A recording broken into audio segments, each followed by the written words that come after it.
Saya ingin meluruskan adanya pendapat dan opini yang salah terkait dengan masalah putusan Pengadilan Niaga Jakarta Pusat yang menghukum Agnes Mo untuk membayar denda senilai 1,5 miliar kepada Ari Bias karena telah menggunakan lagu Bilang Saja dalam 3 konser tanpa izin.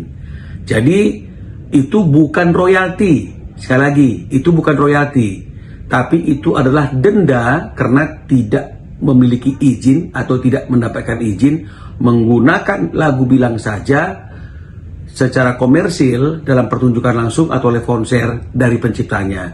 Jadi karena ada 3 konser, maka dendanya itu masing-masing menurut pasal 113 ayat 2 itu adalah 500 juta.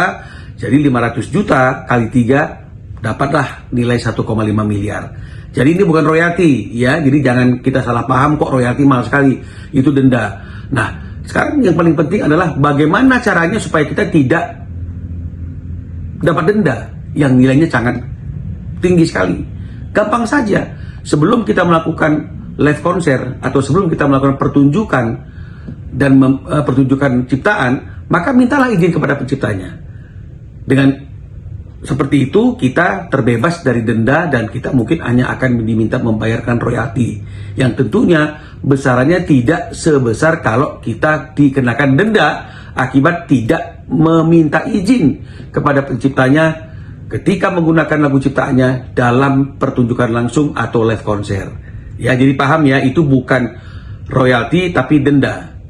Yang kedua, terkait dengan masalah siapa yang bertanggung jawab untuk meminta izin. Di dalam Undang-Undang Hak Cipta itu tentunya yang mempertunjukkan ciptaan adalah pelaku pertunjukan. Nah, jadi secara logika apakah mungkin pelaku pertunjukan itu adalah I.O? Tidak mungkin ya. Itu tidak akan masuk akal siapapun kalau yang disebut sebagai pelaku pertunjukan itu adalah I.O. Karena pelaku pertunjukan itu tentunya adalah orang yang mempertunjukkan karya cipta tersebut. Dan tentunya kalau karya ciptanya adalah sebuah lagu, penyanyilah yang paling tepat memiliki kewajiban untuk memintakan izin kepada penciptanya, bukan I.O. Karena I.O. hanya orang yang membantu menyelenggarakan suatu kegiatan atau orang yang menyelenggarakan suatu kegiatan. Nah, jadi ini umpamanya seperti mobil yang berasuransi ada kerusakan. Yang memperbaikinya tentu adalah bengkel. Tapi yang bertanggung jawab untuk memperbaiki kerusakan tersebut adalah asuransi. Jadi kan tidak mungkin kita mengatakan bahwa mobil yang berasuransi kalau rusak yang bertanggung jawab adalah bengkel. Tidak, tetap yang bertanggung jawab adalah asuransi. Bengkel hanya orang yang diberikan tanggung jawab oleh asuransi secara subrogasi atau pendelegasian untuk memperbaiki kerusakan tersebut.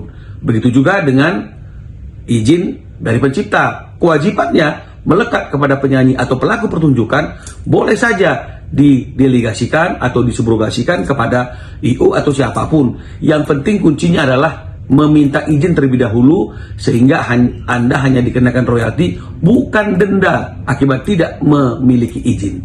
Oke ya, dengan penjelasan ini semoga tidak ada polemik, tidak ada salah pengertian lagi terkait dengan putusan yang ada antara Ari Bias dengan Agnes Mo. Terima kasih.